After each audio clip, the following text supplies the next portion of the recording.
दी print के YouTube channel को subscribe करें और ताज़ा अपडेट्स पाने के लिए बेल आइकन दबाएं। हेलो नमस्ते, मैं हूं ज्योति यादव और आप देख रहे हैं दी प्रिंट की एक खास सीरीज़ पेज टर्नर, जहां हर हफ्ते हम मिलते हैं और बात करते हैं एक नई और रोचक किताब की। पिछले कई सारे एपिसोड्स में हमने सिर्फ और सिर्फ राजनीतिक किताबों के बारे में बात की है, लेकिन इस बार की जो किताब है वो थोड़ी हटके है। वो किताब है एक बॉलीवुड और अब तो हॉलीवुड की भी एक जानी मानी और इंटरेस्टिंग पर्सनालिटी से जुड़ी। आप शायद सही अंदाज़ा भी लगा रहे हैं, मैं बात कर रही हूँ प्रियंका चोपड़ा की पहली किताब अनफिनिश्ड की, जिसे पेंगुइन ने प्रकाशित किया है। और कुछ साल पहले प्रियंका चोपड़ा से एक पत्रकार ने पूछा था कि आप अगर किताब लिखती हैं तो उसका टाइटल क्या होगा। प्रियंका चोपड़ा ने जवाब दिया था कि अनफिनिश्ड। खैर, किताब हमारे सामने है। लगभग 250 पन्नों की किताब है और इसके आखिरी के बहुत सारे पेजेस में उनके पर्सनल जीवन से जुड़े बहुत सारे पोर्ट्रेट्स हैं जो कभी पब्लिक डोमेन में नहीं आए हैं। इस किताब को लेकर पिछले 3-4 महीने से ही बहुत सारा बज़ क्रिएट किया गया था कि आपको प्रियंका चोपड़ा की ज़िंदगी के कई अनसुने किस्से जानने को मिलेंगे, लेकिन ये किताब पढ़ने के बाद आप महसूस करते हैं कि बहुत कुछ बताने की बजाय बहुत सारा छुपा लिया गया है।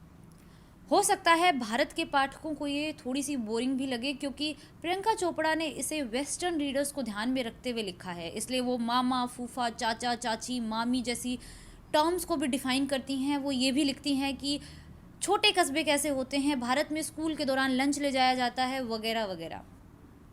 इसके अलावा इस किताब के कई सारे ऐसे भी किस्से हैं जो आप या तो टीवी पर सुन चुके हैं या फिर आप देश की लीडिंग मैगजीन्स में विस्तार से पढ़ चुके हैं कि वो कैसे अपनी हाई स्कूलिंग के दौरान अमेरिका में बुली की गई, कैसे उनके सहपाठियों ने उन्हें go back to your own country के ताने दिए और उस बुलिंग का प्रियंका चोपड़ा ने कैसे सामना किया। इसके अलावा प्रियंका चोपड़ा अपनी इस किताब में भारत में भी होने वाली जो टॉन्टबाजी है, काले रंग को लेकर जो हमारे प्रेजुडाइसेस हैं, उसको लेकर भी वो लिखती हैं। लेकिन आगे चलकर उन्होंने अपने बॉलीवुड के करियर में फेयरनेस क्रीम्स को एंडोर्स किया था, उसके एड्स किए थे और एक इंटरव्यू में उन्होंने इसे जस्टिफाई करते हुए कहा था कि इन एड्स की जो भाषा थी वो इस तरह थी कि फेयरनेस नहीं बढ़ाएंगे लेकिन पिंकिश ग्लो आपका बढ़ जाएगा। अपनी इस किताब में प्रियंका चोपड़ा उन फेयरनेस क्रीम्स के एड्स के लिए माफ़ी भी मांग लेती हैं, बिना किसी इफ़ और बट के। प्रियंका चोपड़ा की सक्सेस स्टोरी पढ़ते हुए अक्सर मन में ख्याल आता था कि क्या बरेली, कानपुर, भटिंडा, मेवात किसी भी छोटे कस्बे की लड़की निकलकर ग्लोबल मैप पर इस तरह छा सकती है क्या? प्रियंका चोपड़ा को प्रियंका चोपड़ा बनाने के लिए क्या रिसोर्सेज थे जो काम आए? आपके मन में भी ये 2-3 सवाल अगर आते हैं तो आप प्रियंका चोपड़ा के बचपन की जर्नी इस किताब के ज़रिए ट्रेस कर सकते हैं। किताब को पढ़कर आप जान पाएंगे कि 90 के दशक में प्रियंका चोपड़ा के पास जो सोशल कल्चरल कैपिटल था वो आज भी मेट्रो सिटीज़ में रहने वाली बहुत बड़ी आबादी के पास नहीं है। वो लिखती हैं कि जब उनकी माँ को उनके पिताजी से कोई बात मनवानी होती थी तो वो डिनर एक साथ करते थे और फिर उनकी माँ शैम्पेन के दौरान वो बात ड्रॉप करती थी जिसमें उनके पिताजी हामी भरते थे।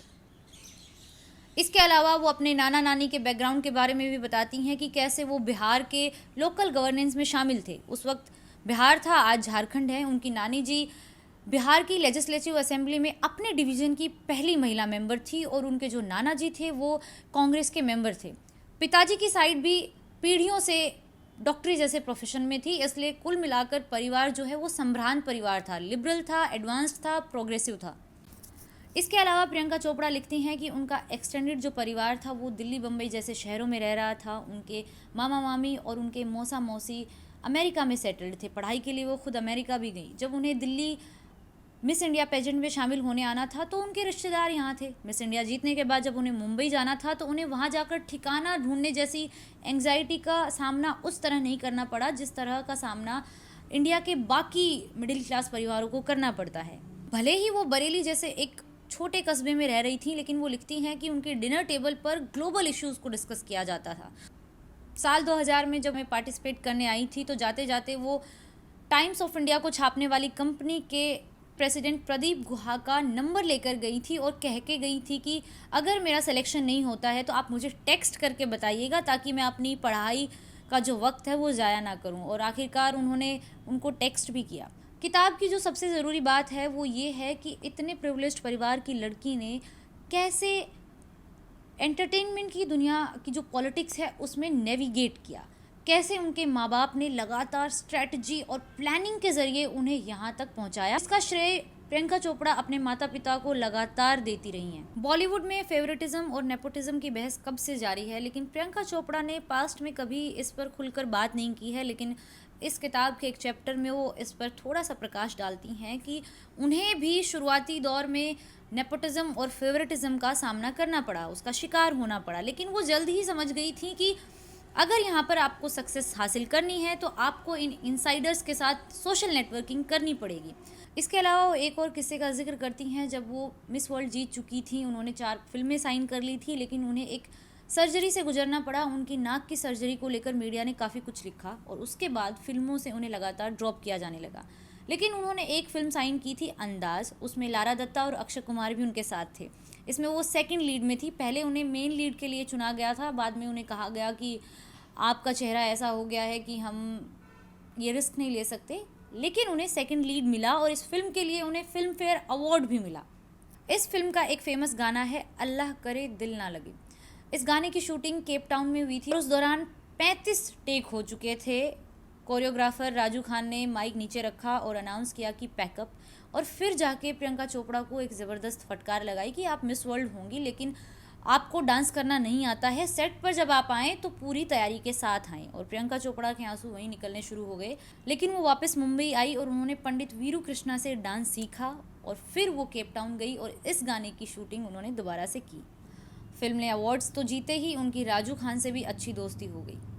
प्रियंका चोपड़ा अपनी पर्सनल लाइफ को लेकर बहुत ही सीक्रेटिव रही हैं और खुलकर उन्होंने कभी बात नहीं की है। इस किताब में भी वो किसी भी पुरुष का नाम तो नहीं लेती हैं। वो लिखती हैं कि जिनके साथ भी उनके अफेयर्स रहे हैं, उनके कईयों के बच्चे हैं, बहुत सारे शादीशुदा हैं और वो खुद भी शादीशुदा हैं, इसलिए वो उन अफेयर्स के डिटेलिंग में नहीं जाएंगी। लेकिन वो इंट्रोस्पेक्ट कर चुकी थी कि किन चीज़ों ने काम किया और किन चीज़ों ने काम नहीं किया।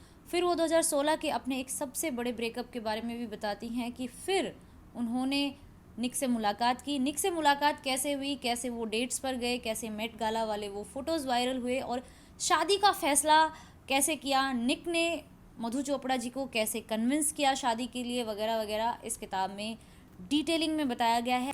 अगर आज वाला एपिसोड आपको अच्छा लगा तो आप दी प्रिंट को यूट्यूब पर सब्सक्राइब करिए, सोशल मीडिया पर हमें फॉलो करिए। मैं ज्योति यादव, दी प्रिंट।